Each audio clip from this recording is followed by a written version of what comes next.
Hello and welcome to this week's episode of the All Things Book Show. This week you've got me, and I'm going to be talking about cozy mysteries.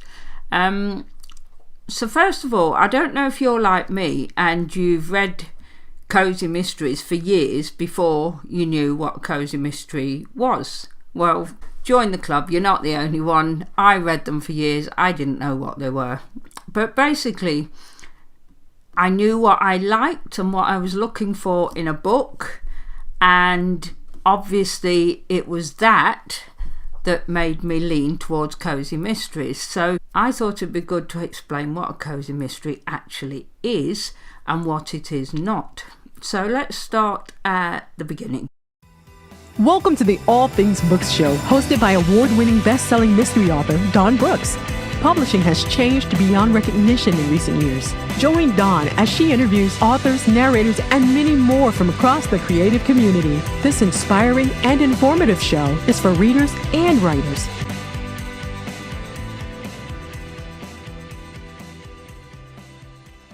So there are certain authors like Agatha Christie, who wrote Miss Marple and Poirot. She's the most famous, and I would call her a cozy mystery writer from a bygone age, along with Dorothy L. Sayers and others along the like.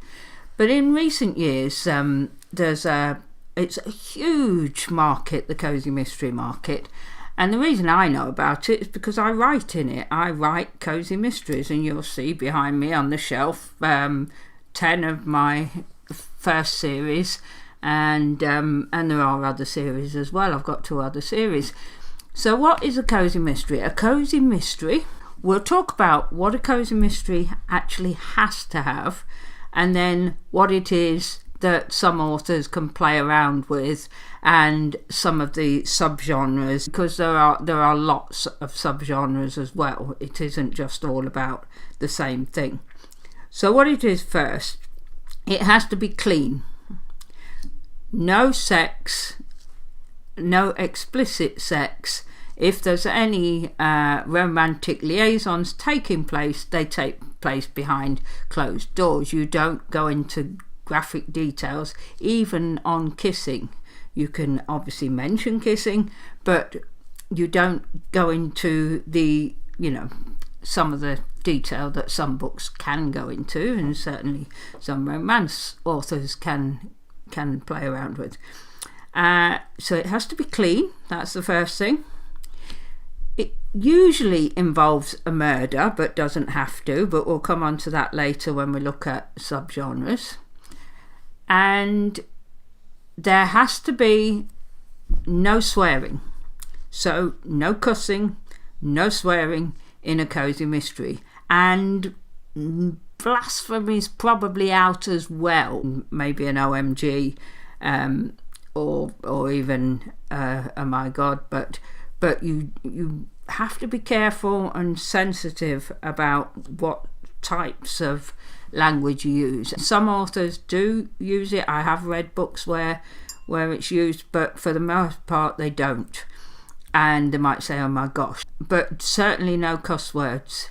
If you use swearing, you're going to put the readers off, because it's not what they're expecting. I read recently the look inside on Amazon of a very famous author who, he's become famous recently, and he has a huge following, and he writes in the cozy mystery genre.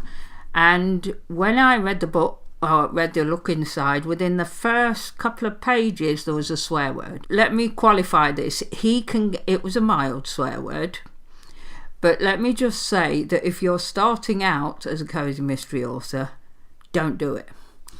He can get away with it because his readers, only about maybe 10% of them are actually cozy mystery readers, because he actually reaches a wider market because of publicity, because of who he is, because he has a big publisher behind him, etc. So he can get away with it. But I would suggest if you're a brand new author looking to write cozy mysteries, don't try to get away with it. So no swearing, no cussing. The other thing is that there are no gory details.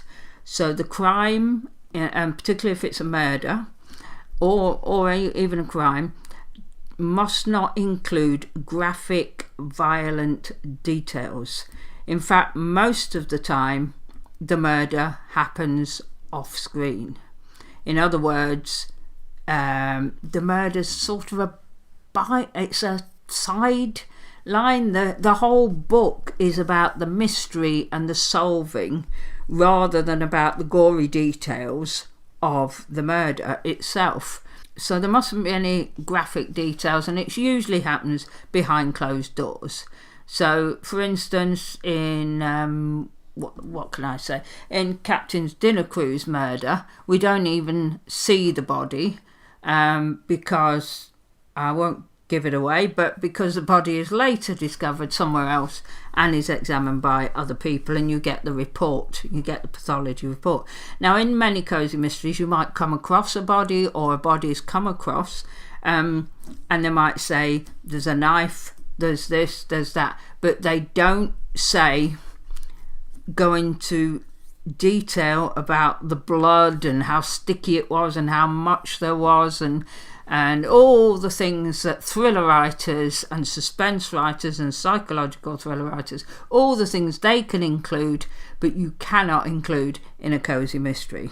And that's why many of us choose to write cozy mysteries, because we don't want to go into that element, and we enjoy actually creating the plot. So no gory details. The murder happens off screen. So we've got 3 so far. So we've got it's clean, no graphic, no explicit sex, no swearing, and no gory details about the crime scene. The other thing is about the murder victim. If you are including murder, or if the writer includes murder, the murder victim is usually somebody that readers don't like.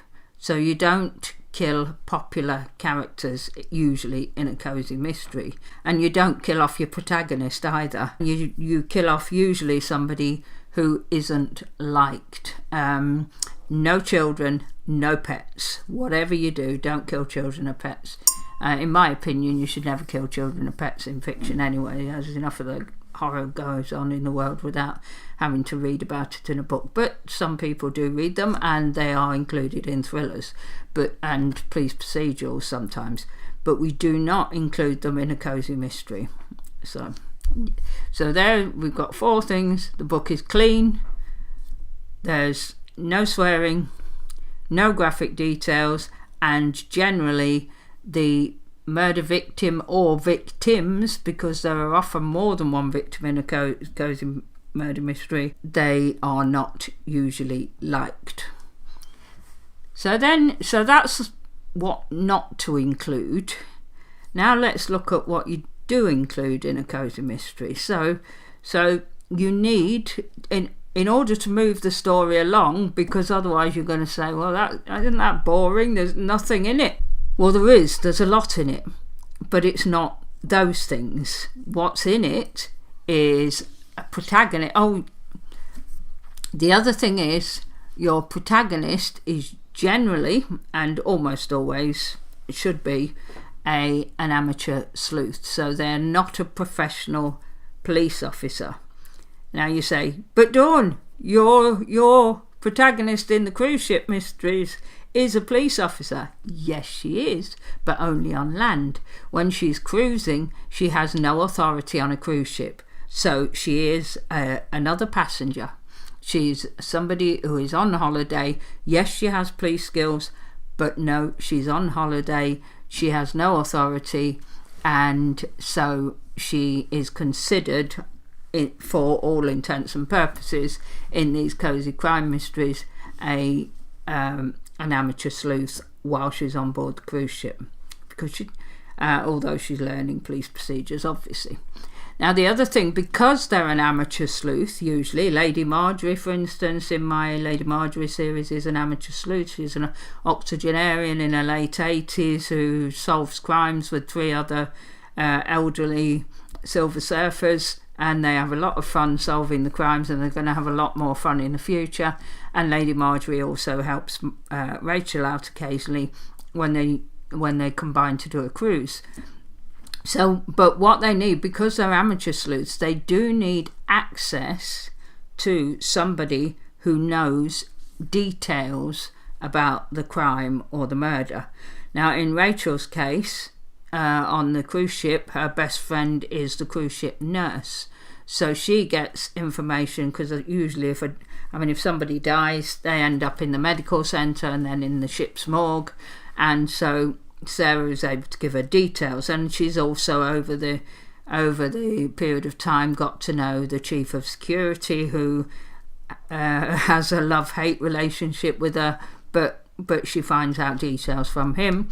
And to top it all, Sarah's boyfriend, who is now her husband, is also a security officer on board the cruise ship. So you see where I'm going. She gets lots of information from the sources within the cruise ship. With Lady Marjorie, it's different so far, because she travels around, but she's getting information usually from either the police investigating or from fellow passengers, just through natural gossip and that kind of thing. So they have to have some way and means of getting information. That's sort of what is included. But then to build the story, what you need to have is a list of suspects, because obviously this is a mystery.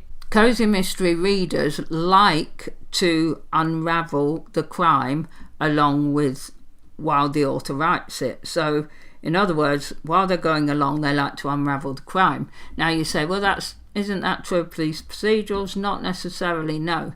You might not know in a police procedural who the killer is. Obviously the author is going to explain it all in the end, and they're going to explain some of their thinking, but you don't have the same unravelling and red herrings, although you do have some. And in thrillers, it can come right out of the ballpark. I will tell you that in my very first cozy mystery, A Cruise to Murder, I got some of this wrong, but thankfully readers have been very forgiving with me and still enjoy the book. So people have been very forgiving of my mistakes in that first book. I will probably rewrite that at one stage and edit it, get it re-edited, but for now it's still out there. So if you want to see the mistakes one can make, then have a look in that book. So you have a list of suspects, but you can't have too many. On average, between 4 and 6 suspects is usual in a cozy mystery. So obviously if you have too many, people can't follow along and they get lost with the number of people, and if there are too few, then it's too easy to work out. So you have to have some element of surprise. Each of those suspects has to be hiding something, because at some time or another the readers are going to think it's the wrong person. So you have to build these red herrings into the story, into the plot, and that's not always an easy thing. It's not as easy as it sounds. You have to throw stuff, spanners in the works and things like that, so that people think it's him or it's her when it's not anything to do with them. And then obviously the protagonist, or in this case Rachel Prince or Lady Marjorie, or even Carlos Jacobi as private investigator in my other series, they have to uncover the lies and then uncover the truth. So as they uncover the lies, they have to decide, but is that the lie that led to the murder? So you you unravel things as you go along in a cozy mystery, and the reader unravels along with you. And if you've done your job well, then the reader hopefully won't work out who the killer is until nearly either the finale or just before the finale. And a few fans have written lovely reviews for me saying that they had no idea who the killer was until the last minute, which is, for me, that's job done. That's what I wanted to do.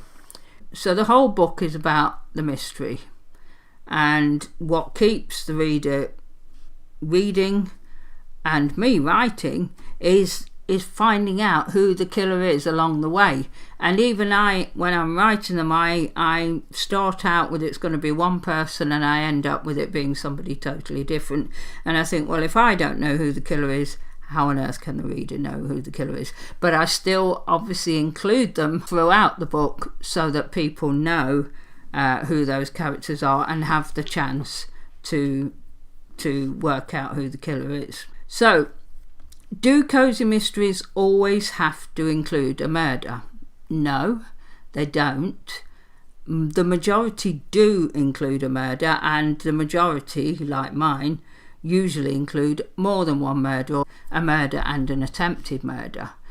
But some cozy mystery writers just write mystery, and it could be a theft, it could be a kidnapping, it can be some other crime, a museum crime, things like that don't include murder. Not every cozy mystery has a murder, but the majority do, and the majority of readers are looking for a murder mystery.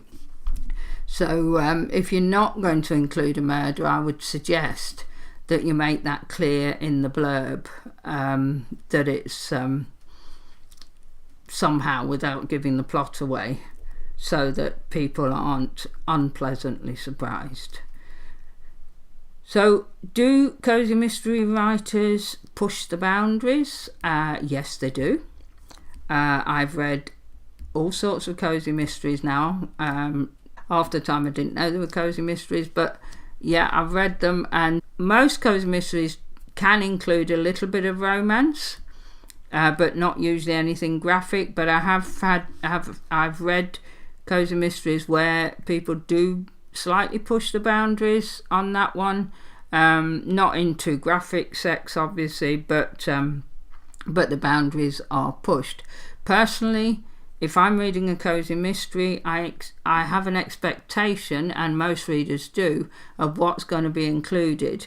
And if you include something because you want to push the boundaries and you want to be literary and you want to be, you want to experiment, well, that's fine, but be prepared that you're going to get pushbacks, because when you're reading when you're reading genre fiction, that there is always reader expectation.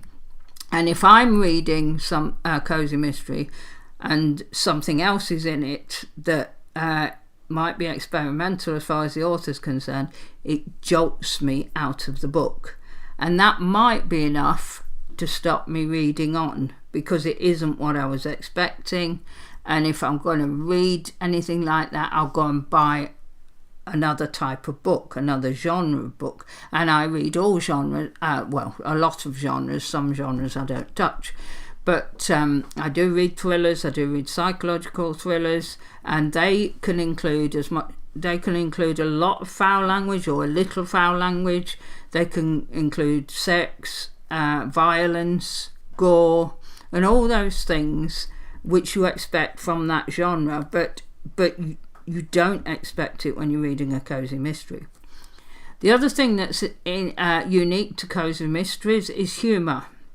There's usually quite a bit of humour in a cozy mystery. People usually want a bit of a laugh, and the humour in cozy mysteries, I'll be honest with you, goes from the absolute ridiculous slapstick silly humour to much more serious book, but with humorous elements to it. And I would like to think I tend to veer towards the latter.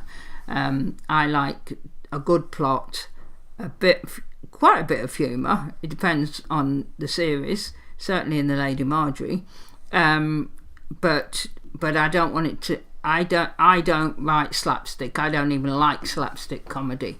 But a lot of cozy mystery authors do, and they do it very well, and it's very funny, and people come back for more time and time again. So there's usually an element of humour and probably a little bit of romance, depending on the age of the protagonist.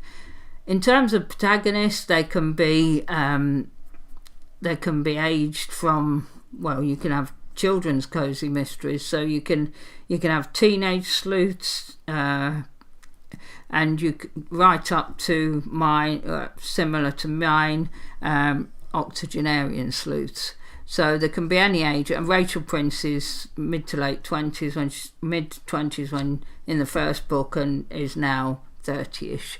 And sometimes it's best not to reveal the ages all the time, otherwise it gets too complicated, and actually people don't want to.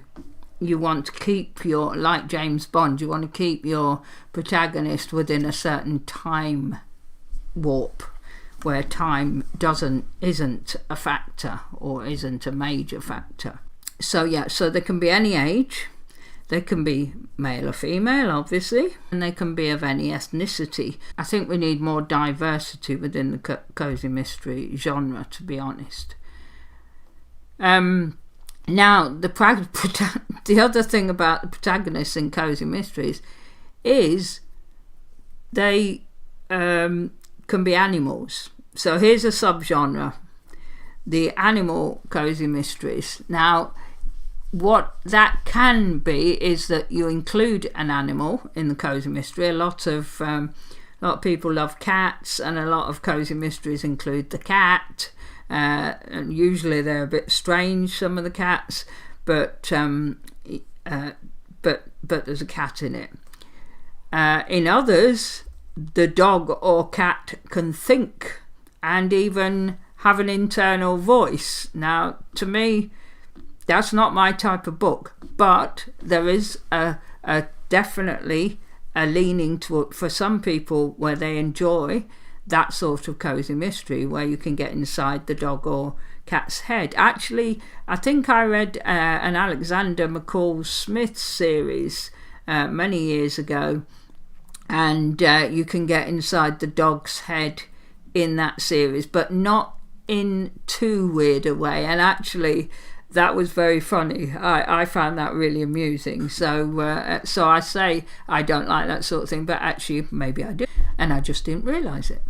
So you can have animals in there, and the animals can be, usually they're cats and dogs, but they can be birds, they can be horses, they can be anything you choose to have in your cozy mystery. There are other subgenres, such as there are culinary cozy mysteries, where it speaks for itself. There's obviously some sort of food involved.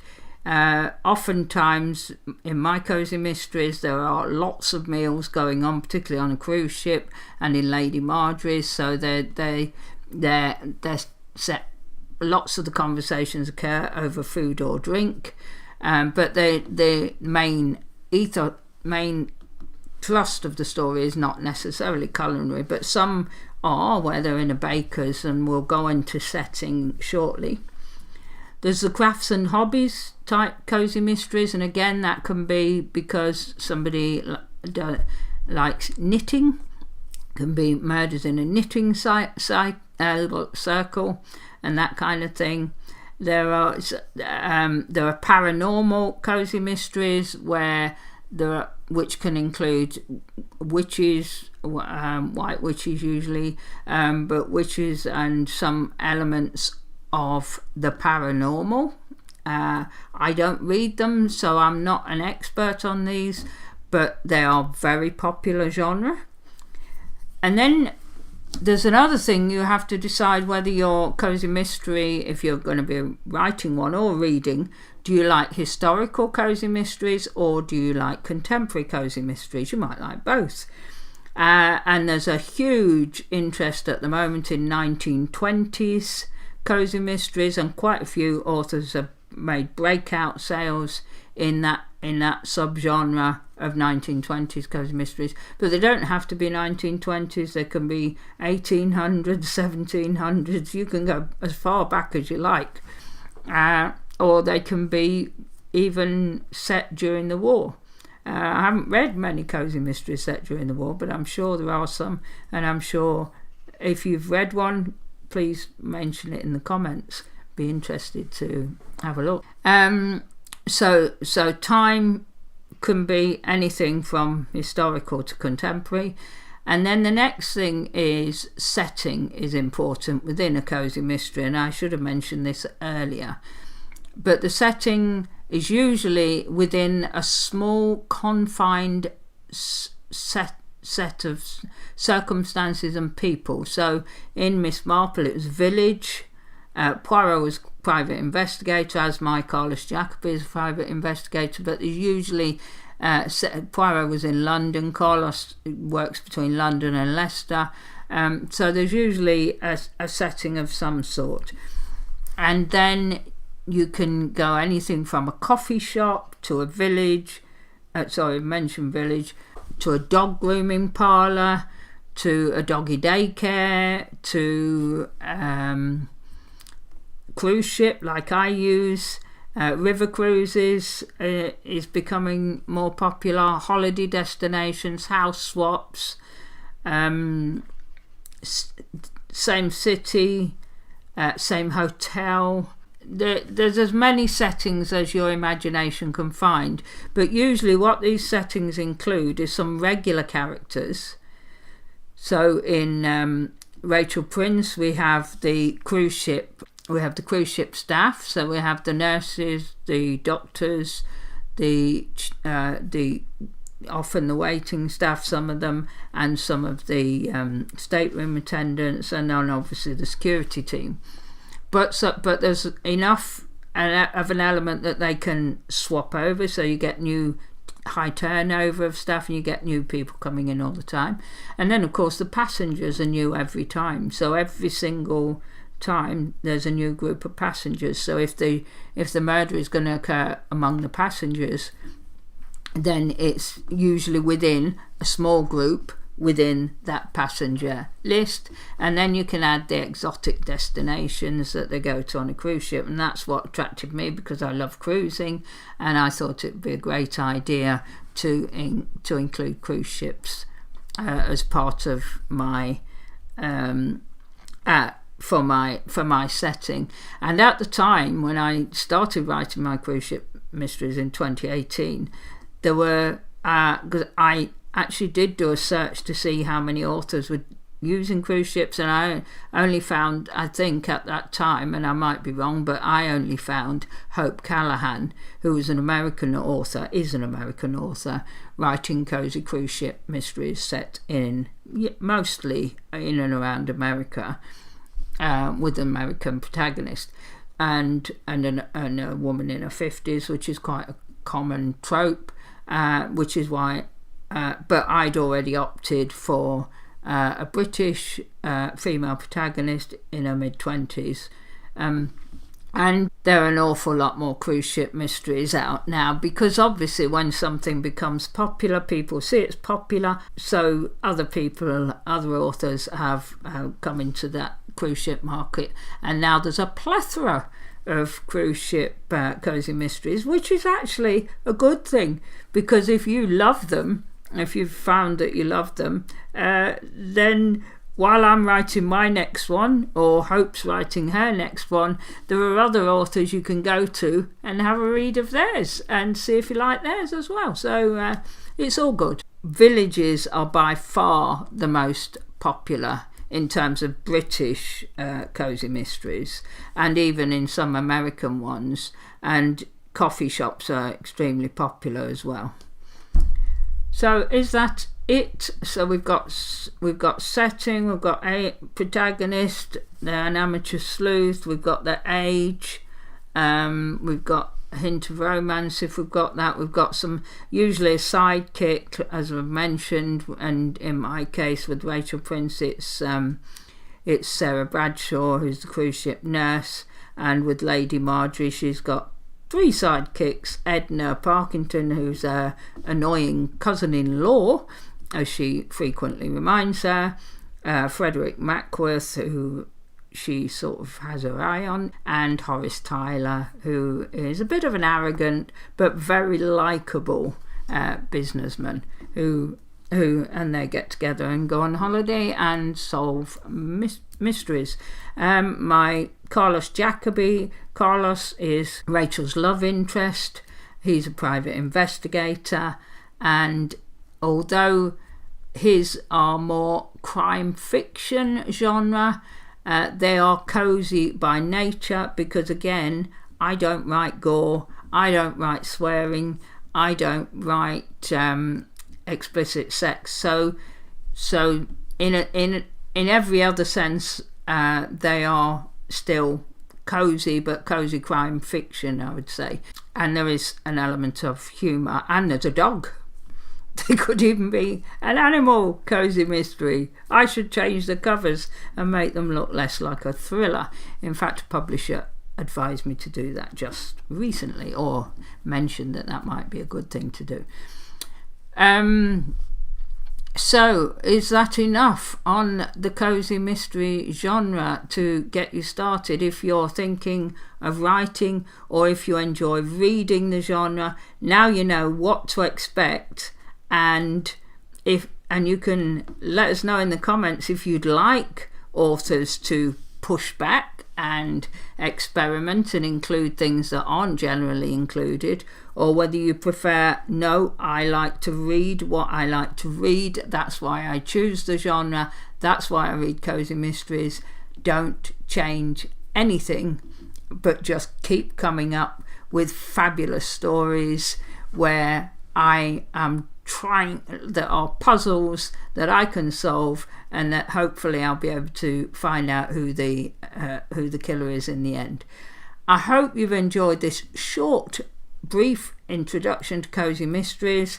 If you're an author, take care, heed what I've said about what reader expectations, push back if you want to, but you might find that readers don't like it. But I think it matters, because I write what I enjoy to write. I write what I enjoy reading. And when I first started, I wrote what I wanted to read, because there wasn't much of it out there. And now I discover there's so much more out there, and lots of reader material for me, as well as the many thousands of readers like you who watch this channel. And so I'll keep writing cozy mysteries. I'll probably make Carlos more cozy, although it is cozy already, but I might make the covers more cozy. And I hope you've enjoyed this, and at some stage I might even talk about plotting and outlining a cozy mystery in more detail. Thanks for watching, and I'll see you soon.